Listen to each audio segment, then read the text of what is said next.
দেখতেই পাচ্ছ bride ready না হয়ে লজ থেকে চলে যাচ্ছে। সাথে ব্রাইডের হাজব্যান্ড ছিল, বোন ছিল, তো তারা সবাই লজ থেকে চলে যাচ্ছিলো। তো সব থেকে ফার্স্টে বলে দিই, দিনটা ছিল 29 জুলাই, আর সেদিন ছিল আমার একটা রিসেপশন। ব্রাইড কাজটা ছিল আমার লক্ষ্মী অনুষ্ঠান ভবনে। তো টাইম মতন আমরা লোকেশনে পৌঁছে যাই, আর সেখানে আমাদের ব্রাইডের কেউ একজন রিসিভ করতে এসেছিলো। তো তারপর আমরা রুমে গিয়ে দেখি কি সেখানে রুমের মধ্যে এসি নেই। তো তারপর ব্রাইড বলে কি সে সেখানে সাজবে না, আর এমনিতেও সাজানো পসিবল নয় এত গরমে উইদাউট এসি। তো তার জন্য আমি সেখানে শাড়িটা ক্লিপ করে নিয়েছিলাম, দেখতে পাবে, দেখো শাড়ি পিন অফ করে নিয়েছিলাম। দেন তারপর ব্রাইড আর আমরা সবাই সেখান থেকে বেরিয়ে পড়ি।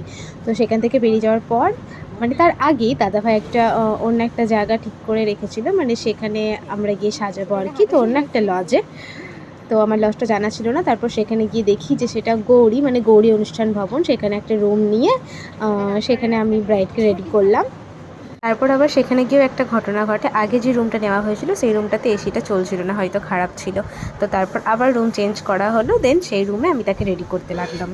তো সববারের মতোই এবারও দেখো আমি ফার্স্টে শাড়িটা পরিয়ে নিচ্ছিলাম ব্রাইডকে। তো সাইড র্যাপিং করে নেওয়ার পর এবার আমি ব্রাইডের থেকে জেনে নেবো কি ব্রাইড কেমন কি মেকআপ নেবে। মানে আমার অরিজিনাল লুকসটা যেমন থাকে।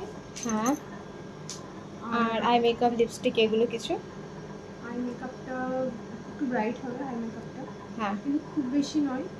আচ্ছা আর বাকিটা তোমার উপর। আচ্ছা, বেশ।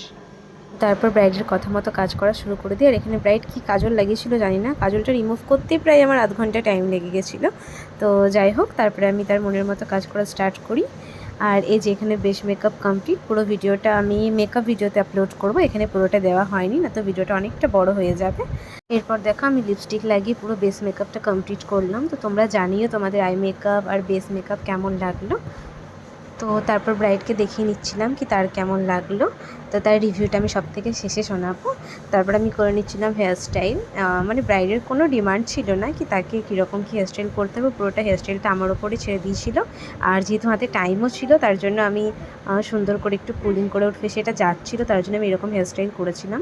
তো দেখো ওভারঅল লুকটা কতটা মিষ্টি লাগছিলো ব্রাইডকে দেখতে। সামনে হালকা করে চুল রেখে কার্ল করেছিলাম, আর বাকিটা মানে সামনে ফ্রন্ট হেয়ারটা বাকি পুলিং করেছিলাম অ্যাডভান্সের ওপরে। তো এরপর দুটো পার্টি মেকআপও ছিল, আর এটা ছিল আমার ফ্রেন্ড টিনা, তো এই বুকিংটা করেছিল। আর এর পার্টি মেকআপ ছিল, সাথে ব্রাইডের বোনেরও পার্টি মেকআপ ছিল। তো এদের বেশি কিছু ক্লিপ নেওয়া হয়নি। তো এরপর ব্রাইডের থেকে জেনে নেবো কি ব্রাইডের লুকটা কেমন লাগলো। সত্যি খুব ভালো লেগেছে। আমি মানে এক্সপেক্ট করতে পারিনি এতটা ভালো লেগেছে। সাজানোটা সুন্দর হয়েছে। Thank you. তো আজকের মতো এতটাই, আবার নেক্সট কোনো ব্লগে তোমাদের সাথে দেখা হবে। টাটা।